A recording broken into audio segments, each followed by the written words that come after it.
வணக்கம். என் பெயர் ஹரிவிஷாங்.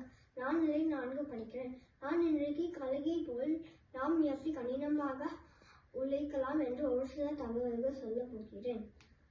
கழுகு எப்பொழுதும் தனியாகவே தான் பறக்கும்.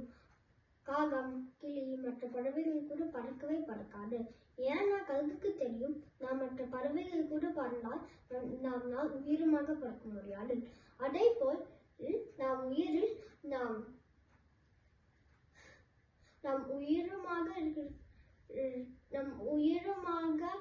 குடிக்கொள் இருக்கிற மனிதர்கள் கூட பழகினால் நாம் குடிக்கொள்ளும் உயரும்.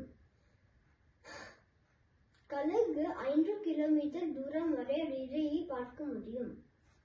அதது இரையை பிடிக்கும் வரை எவ்வளவு பிரச்சனைகள் வந்தாலும் எவ்வளவு தடைகள் வந்தாலும் கழுகு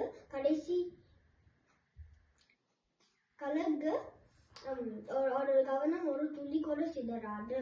அதே போல் நம் வாழ்வில் எவ்வளவு தடைகள் வந்தாலும் எவ்வளவு பிரச்சனைகள் வந்தாலும் நம் கவனம் நம் குறிக்கோள் மேலே தான் இருக்கணும். கழுகுக்கு பயமே இருக்காது. அதோட இடை எவ்வளவு பெருசாக இருந்தாலும் எவ்வளவு வலிமையாக இருந்தாலும் அதை கடைசி வரைக்கும் போராட்டும். அதே போல் நாம் வாழ்வில் நாம் எவ்வளவு தடைகள் வந்தாலும் எவ்வளவு பிரச்சனைகள் வந்தாலும் வெற்றியும் அடையும் வரை போராட்டணும்.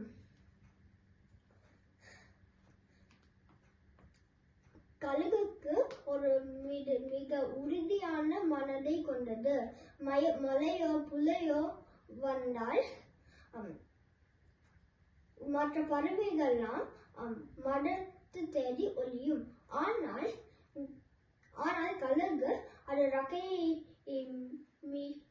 விரித்து வெகுவுக்கு மேலேயே பறக்கும்.